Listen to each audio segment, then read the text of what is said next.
गुरुने सांगून सुद्धा बळीराजा ऐकत नाही आहे. बळीराजाने लगेच पाण्याने भरलेली झारी आणि भगवान विष्णू म्हटले असं नाही, दान दे म्हणजे संकल्प सोड म्हणे. तर मग पाण्याने भरलेली झारी घेतली. झारी घेतले आणि उदक पाणी सोडणार, ते उदक बाहेर येत नाही म्हणून शुक्राचार्यांनी काय केलं, सूक्ष्म रूप धारण केलं, त्या झारीच्या तोंडात जाऊन बसले. झारीच्या तोंडात जाऊन बसले तर बळीराजा ते उदक बाहेर येत नाही म्हणून बघितला.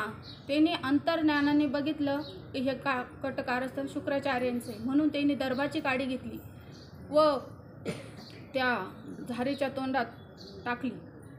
टाकल्यानंतर शुक्राचार्यांचा डोळा आड आला म्हणून फोडी याला डोळा, बळीने शुक्र अंधाळा केला.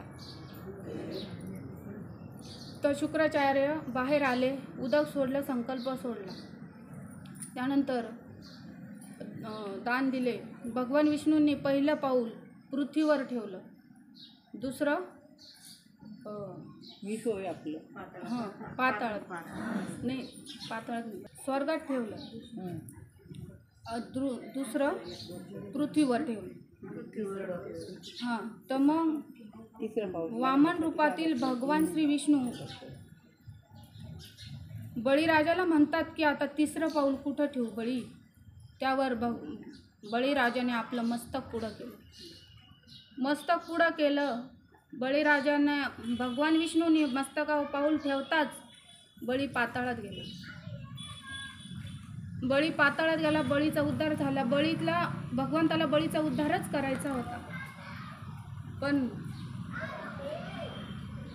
बळीला पाताळात घातलं, बळीचा उद्धार झाला.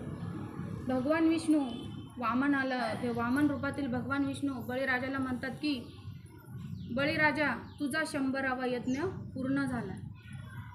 मी तुझ्यावर तुझी श्रद्धा, तुझी भक्ती पाहून तुझ्यावर अत्यंत प्रसन्न आहे. बोल, तुला काय वर पाहिजे, काय वरदान देऊ ग तुला, मी तुझ्यावर प्रसन्न आहे. त्यावेळेस बळीराजा म्हणतोय की हे भगवंता, मला तुझं सानिध्य रोज दर्शन झालं पाहिजे.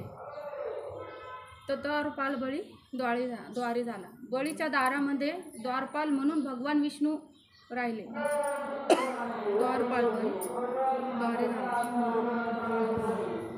याचा विचार केला तर त्यांच्या ठिकाणी किती दया होती. आमचे शांतीब्रह्म एकनाथ महाराज किती दया